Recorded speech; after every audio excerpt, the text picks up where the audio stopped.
Josh Green here for Seconds Out. Delighted to be joined by former Olympian and a man making some serious strides in the pro game. It's Chev Clarke. Chev, how you doing? I'm blessed, man. How are you? I'm very, very well. Thank you very much. Big week coming up next week at Wembley. Uh, Getting into another big fight in your home city. How are you feeling ahead of that? Feel good. Boxing in the home territory is good. Um, and yeah, apparently it's a step up. So let's go forward and see what happens. Yeah, you're moving fairly quickly in your pro career. We're already sort of getting towards that British title level, and this is obviously a final eliminator to get towards that British title. Are you happy with the progression you've made so far? Yeah, I'm happy. I mean, I'm the one that's in the seat really.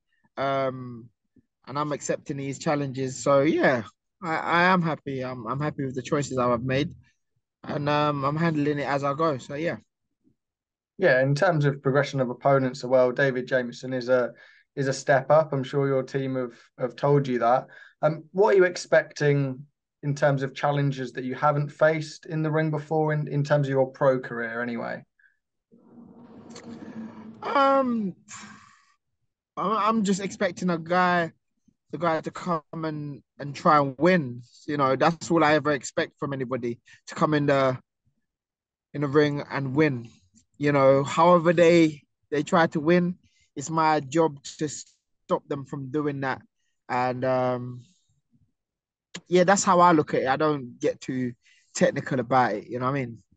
Yeah. You'll quickly becoming a bit of a home favorite as well. I mean, your performances and the sort of explosiveness you've shown in the ring is really capturing some of the fans' imaginations. Is that something that you look for? You look for those knockouts and you look for those explosive displays?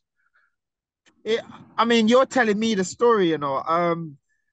Look, I'm well, first of all, I'd like to say I'm grateful for anybody that's tuning in. Of course, all my Team C4 guys that come out and support me religiously. Um, but yeah, I think the fan base is growing slowly. I'm not on the Johnny Fisher level yet. Hopefully, people will see what it's about and join in and come and support. You know, um, but you know the ones that I do have for now, I don't have them. As I said, the biggest fan base at the moment. But you know the ones that I do have, I'm grateful for. So yeah, we'll work with that. Is that one of the big differences between obviously the amateur side and the professional side? You're walking into these arenas like it'll be Wembley Arena next Saturday, and there's thousands and thousands of people in there, and many screaming your name. It's a bit of a different environment to get involved in.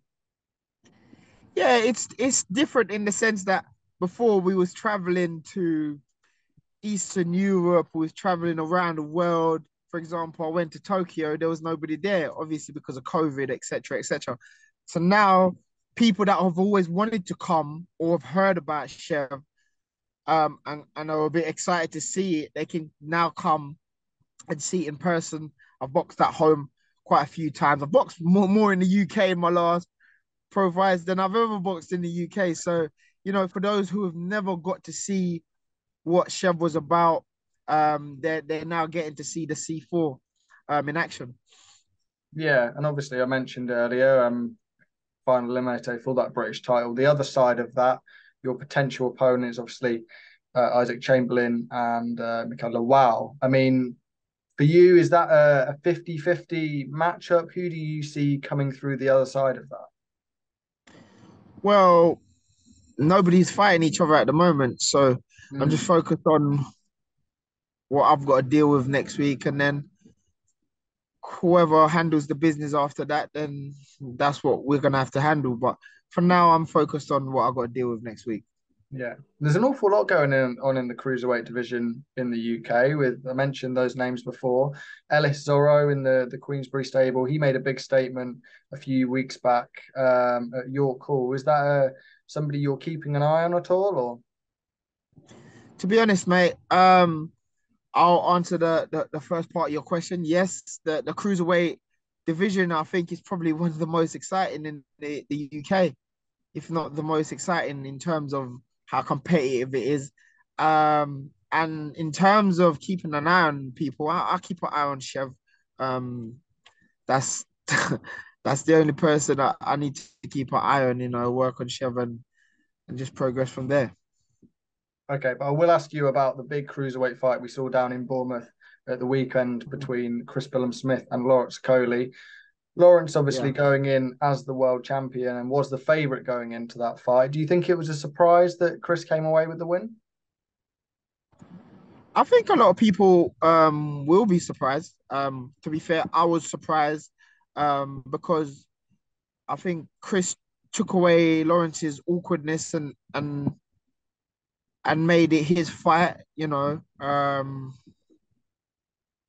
But yeah, I think a lot of people were surprised.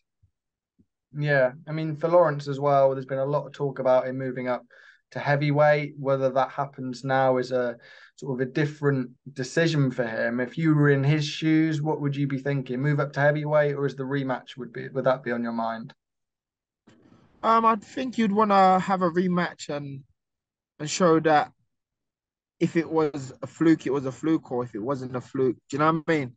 I think Mhm. that's the way you would logically think about going. But I'm not Lawrence, and I'm sure Lawrence will handle his business accordingly. Okay, then just one more on the weekend ahead at Wembley, around 10 days' time now until you're out in the ring. Just tell us what's going to happen in the ring. What's gonna happen?